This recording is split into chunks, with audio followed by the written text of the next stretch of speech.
TNI Angkatan Laut ringkus penangkap dan penyelundupan penyu hijau di perairan Bali.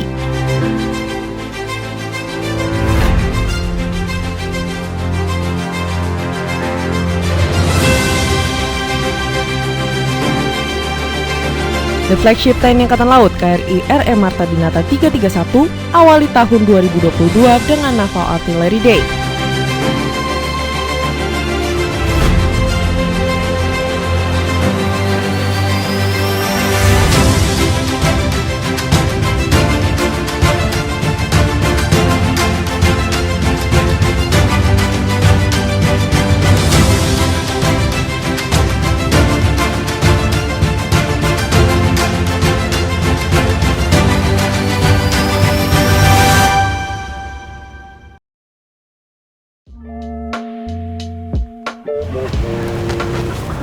Tahun baru, semangat baru. Oke, Din. Ya. Tahun baruan kemarin kemana aja nih? Kalau saya di rumah aja, nggak kemana-mana. Di rumah aja? Ya. Oh, tapi tentunya dengan di rumah aja nggak menurunkan semangat kita untuk menyongsong tahun 2002 dengan lebih baik lagi ya. Ya, pasti dong. Nah, Merazari, tahu nggak sekarang Dispendal ngeluarin logo baru loh? Masa sih? Iya. Nah, nanti kita tunggu aja peresmiannya sekaligus dengan peresmian studio JJM TV. Oke, peresmian studio JJM TV ya. Betul. Pastinya. Soalnya kalau Dispendal nggak mungkin meluncurkan satu produk aja. Pasti banyak inovasi-inovasi yang akan ditampilkan. Ya, benar sekali. Karena mereka selalu mengembangkan kreativitas mereka dan juga inovasi mereka. Oke, Dinda, kita sapa dulu netizen kita di hari ini. Halo netizen, apa kabar Anda hari ini? Senang sekali saya Dinda. Dan saya Mayor Azari. Kembali hadir menjumpai Anda dalam Navy News edisi Senin 3 Januari 2022. Tentunya dengan sejumlah informasi yang telah kami siapkan untuk Anda. Oke, Din, ada informasi apa yang pertama nih dari TNI Angkatan Laut? Nah, yang pertama ada tentang bencana erupsi Gunung Semeru yang terjadi di pertengahan tahun lalu, Mayrazari. TNI Angkatan Laut melalui Komando Lintas Laut Militer mengirimkan 2 kapal perang untuk mengangkut bantuan sosial bagi masyarakat yang terdampak di Gunung Semeru. Ya, betul sekali. Berikut berita selengkapnya. Bencana erupsi Gunung Semeru yang terjadi pertengahan Desember tahun lalu turut membuat banyak masyarakat yang terdampak. Komando Lintas Laut Militer memberangkatkan KRI Teluk Lampung 540 dan KRI Teluk Parigi 539 untuk mengangkut dan menyalurkan bantuan sosial dari Kolin Lamil, Koarmada 1, dan staf teritorial TNI. Bantuan tersebut berupa sembako, pakaian layak pakai, selimut, serta barang kebutuhan sehari-hari lainnya. 2 KRI tersebut berangkat dari Dermaga Kolin Lamil Tanjung Priuk, Jakarta menuju Surabaya, selanjutnya akan disalurkan melalui posko-posko TNI Angkatan Laut di Lumajang. Panglima Kolin Lamil Laksamana Muda TNI Erwin Aldedarma mengatakan bantuan sosial dari TNI Angkatan Laut ini merupakan bentuk nyata arahan Kepala Staf Angkatan Laut Laksamana TNI Yudo Margono yang menyatakan bahwa keberadaan prajurit TNI Angkatan Laut harus bermanfaat bagi masyarakat di sekitarnya.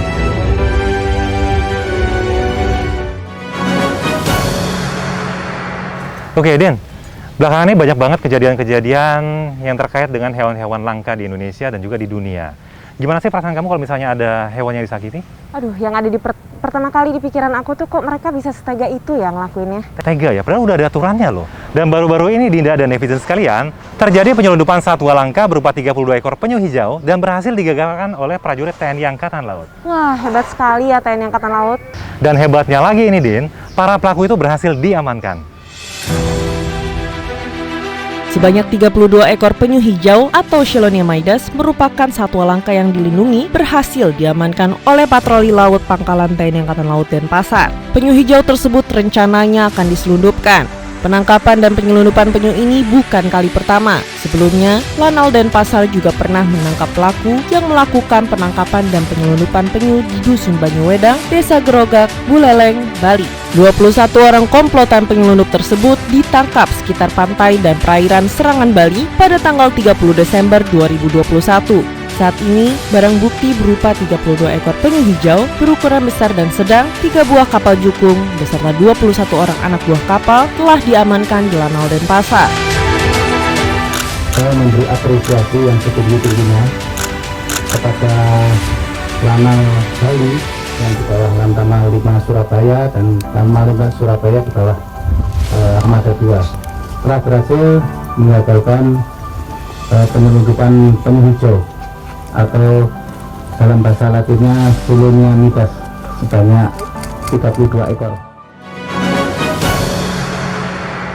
Beralih ke berita selanjutnya, Panglima Komando Armada 2 menekankan prajurit Pangkalan TNI Angkatan Laut Kendari untuk hindari bentrokan antar suku dalam kunjungan kerjanya di Pangkalan TNI Angkatan Laut Kendari.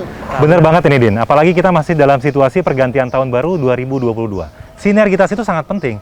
Apalagi sinergitas terhadap matra lain, kemudian juga kepolisian, dan juga masyarakat sekitar. Berikut informasi selengkapnya.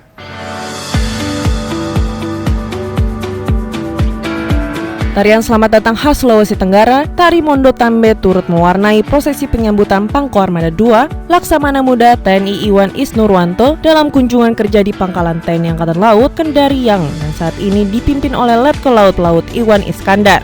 Pada kesempatan tatap muka dengan para prajurit dan PNS Lanal Kendari, Laksamana Muda Iwan menekankan sejumlah hal penting. Salah satunya menghindari bentrokan antar suku di Kendari. Khusus bentrokan antar suku, maka saya minta seluruh prajurit agar berhati-hati, lalu berpikir positif kalau ingin melakukan kegiatan yang mengakibatkan perkelahian. Hal-hal yang kiranya bahaya segera dilaporkan, tegas Laksamana Muda Iwan. Usai tatap muka, Pangko Armada 2 melanjutkan kunjungan dengan meninjau pembangunan Mako baru Lanal Kendari. Berikutnya meninjau serbuan vaksinasi yang dilaksanakan di Kompleks Rumdis Lanal Kendari yang mentargetkan 250 orang, namun yang dapat tervaksin hanya 236 orang peserta. Oke, Dinda, tahun baruan kemarin nggak kemana-mana ya? Iya. Nah, tahun baru kan udah usai ya. Ini para mudikers sudah mau balik lagi ke ibu kota. Nah, arus balik usai liburan tahun baru 2022 ini mulai membludak. Nah, Pangkalan TNI Angkatan Laut Banten sudah melaksanakan monitoring terkait dengan pengamanan tahun baru 2022 di Kota Cilegon. Oke, berikut informasi selengkapnya. Komandan Lanal Banten Kolonel Laut Budi Irianto bersama Forkopimda Kota Cilegon yang dipimpin Wali Kota Cilegon Haji Heldi Agustian melaksanakan monitoring situasi pengamanan Tahun Baru 2022 Kota Cilegon, terutama Pelabuhan Eksekutif Merak. Situasi pelabuhan ramai namun tetap kondusif dan arus kendaraan berjalan dengan lancar. Kegiatan yang berlangsung 2 hari hingga awal Januari ini merupakan kegiatan patroli untuk memantau situasi keamanan malam Tahun Baru 2022 di wilayah Kota Cilegon. Selain melaksanakan patroli, rombongan Forkopimda Kota Cilegon juga mengecek langsung pospam Tahun Baru di berbagai titik di Kota Cilegon. Awali tahun 2022, KRI RM Marta Dinata 331 menggelar penembakan artileri dalam rangka Naval Artillery Day 2022 di perairan Laut Jawa. Keren banget ya, Din ya. Angkatan Laut itu selalu konsisten untuk mengadakan latihan guna meningkatkan kemampuan tempur prajuritnya. Dan juga meningkatkan moral prajurit. Ya, betul sekali. Berikut berita selengkapnya. KRI Raden Edi Marta Dinata 331 menggelar latihan penembakan artileri dalam rangka Naval Artillery Day 2022 di perairan Laut Jawa. Kegiatan yang dilaksanakan untuk mempertahankan dan meningkatkan naluri tempur para kesatria Laut Biru, pengawal KRI RM Marta Dinata 331, serta menjaga kondisi teknis seluruh senjata artileri kapal, tegas Komandan KRI RM Marta Dinata 331, Kolonel Laut Rashid Al-Hafiz. Selain itu, juga dilaksanakan latihan penembakan senjata ringan, laras panjang dan pistol untuk perwira, bintara, dan tamtama guna melatih kemampuan menembak baik akurasi dan presisi di tengah ayunan ombak lautan dan derunya angin laut. Di tempat terpisah, Komandan Satuan Kapal Eskorta Armada 2, Kolonel Laut Tunggul menyampaikan bahwa kegiatan latihan penembakan artileri ini juga merupakan bentuk pertanggungjawaban pembinaan kesenjataan KRI di bawah pembinaan Satuan Kapal Eskorta Armada 2 sesuai arahan Panglima Armada 2, Laksamana Muda TNI Iwan Isnurwanto, agar seluruh KRI di bawah pembinaan Armada 2 untuk selalu menjaga kesiapan tempur, baik kesiapan prajuritnya maupun material kapal, terutama kesenjataannya. Oke, Dinda dan netizen sekalian. Din, tahun 2021 kan baru aja berakhir ya. Nah, harapan Dinda di tahun 2022 ini apa, Din? Tentunya menjadi lebih baik dong, Maya Rasari. Oke, lebih baik ya. Benar. Nah, ada Panglima Koarmada 1 ini memimpin apel khusus dan doa bersama menjelang tahun baru 2022. Berikut berita selengkapnya. Pangko Armada 1, Laksamana Muda TNI Arsyad Abdullah memimpin apel khusus dan doa bersama yang diikuti oleh seluruh prajurit dan PNS Makoko Armada 1 jelang tahun baru 2022 di lapangan Arufuru, Makoko Armada 1. Kegiatan ini dilaksanakan sebagai refleksi untuk mengevaluasi diri menjadi pribadi yang lebih baik, sekaligus ucapan syukur kepada Tuhan Yang Maha Esa atas tahun yang sudah dilalui. Sementara itu, doa bersama prajurit dan PNS beragama Islam dilaksanakan di Masjid Al-Mutakin, Makoko Armada 1 sedangkan yang beragama Nasrani di Gereja Bahtera Kasih. Umat Hindu juga menggelar doa di Pura Graha Santi. Doa bersama digelar dengan tujuan memohon kepada Tuhan Yang Maha Kuasa agar seluruh keluarga besar Koarmada 1 diberikan keberkahan dan keselamatan serta kesehatan dalam menjalankan tugas pengabdian kepada TNI Angkatan Laut, TNI, bangsa, dan negara. Ya, Mayor Azari dan netizen, berikut ada berita tentang Pangkalan TNI Angkatan Laut Dumai menutup akhir tahun dengan melaksanakan apel khusus dan doa bersama. Di penghujung tahun 2021, Pangkalan TNI Angkatan Laut Dumai melaksanakan apel khusus dan doa bersama yang dipimpin oleh Komandan Lanal Dumai, Kolonel Laut Pelaut Himawan, yang dilaksanakan di Gedung Wijaya Kusuma, Makolanal Dumai. Apel khusus ini sangat penting untuk menjalin silaturahmi dan menjadi sarana komunikasi antara komandan dan jajarannya dalam mendukung kesiapan keamanan dan menghindari pelanggaran menjelang tahun 2022 bagi personel TNI Angkatan Laut, khususnya Lanal Dumai. Pada pelaksanaan apel khusus, Komandan Lanal menyampaikan apresiasi kepada prajurit Lanal Dumai pada tahun 2021 mendapatkan banyak prestasi. Kegiatan diakhiri dengan doa bersama sebagai bentuk rasa syukur kepada Tuhan Yang Maha Esa yang telah memberikan kesehatan sepanjang tahun 2021. Doa bersama dilaksanakan di dua tempat berbeda. Bagi yang beragama Islam dipimpin oleh Ustadz Kopral Kepala Sabta Wegi di Gedung Wijaya Kusuma, Makolanal Dumai. Dan bagi yang beragama Nasrani dipimpin oleh Pastor dan Denpom Lanal Dumai, Kapten Laut Polisi Militer James Yahaan, dilaksanakan di Ruang Lancang Kuning, Makolanal Dumai.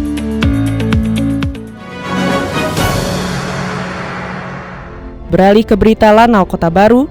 Dengan menggunakan kapal Angkatan Laut Kelambau, Pangkalan TNI Angkatan Laut Kota Baru laksanakan kegiatan bakti maritim berupa pemberian bantuan paket sembako kepada para nelayan yang sedang beraktivitas di Selat Laut Kabupaten Kota Baru. Komandan Lanal Kota Baru Letkol Laut Pelaut Sadaryanto menyampaikan kapal Angkatan Laut Kelambau 2-1349 pagi hari berangkat dari dermaga PPI menuju perairan Tanjung Pemancing Kota Baru. Selanjutnya, rapat di haluan KRI Raden Edi Marta Dinata 331 yang sedang melaksanakan tugas operasi di perairan Kota Baru. Kegiatan bakti maritim dilaksanakan saat kapal Angkatan Laut Kelambau akan kembali ke pangkalan. Di hari pertama di awal tahun 2022 ini merupakan sebuah kebanggaan bagi Lanal Kota Baru bisa berbagi bersama dengan para nelayan Kota Baru yang sedang beraktivitas di laut, terang Komandan Lanal Kota Baru.